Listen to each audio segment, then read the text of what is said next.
السلام علیکم ورحمۃ اللہ وبرکاتہ۔ بسم اللہ الرحمن الرحیم۔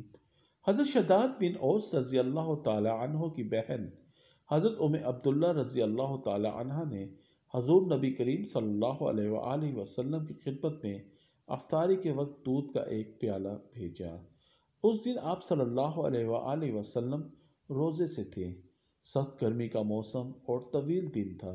آپ صلی اللہ علیہ وآلہ وسلم نے دودھ قاصد کو دے کر واپس بھیج دیا کہ پوچھ کر آؤ کہ یہ دودھ تمہیں کہاں سے آیا ہے۔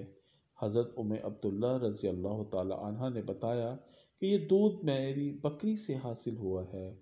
قاصد نے آپ صلی اللہ علیہ وآلہ وسلم کی خدمت میں حاضر ہو کر بتایا تو آپ صلی اللہ علیہ وآلہ وسلم نے قاصد کو دوبارہ واپس بھیجا کہ یہ معلوم کرو کہ وہ بکری تجھے کہاں سے ملی ہے۔ حضرت عبداللہ رضی اللہ تعالی عنہ نے بتایا کہ وہ بکری میں نے خریدی ہے۔ تب آپ صلی اللہ علیہ وآلہ وسلم نے وہ دودھ پی لیا۔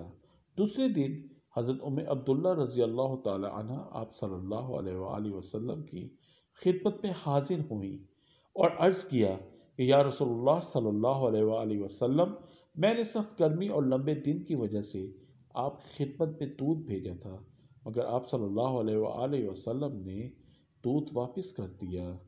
تو آپ صلی اللہ علیہ وآلہ وسلم نے ارشاد فرمایا کہ رسول علیہ السلام کو یہی حکم ہے کہ سوائے پاکیزہ چیز کے کچھ نہ کھاؤ اور سوائے نیک عمل کے کچھ نہ کرو۔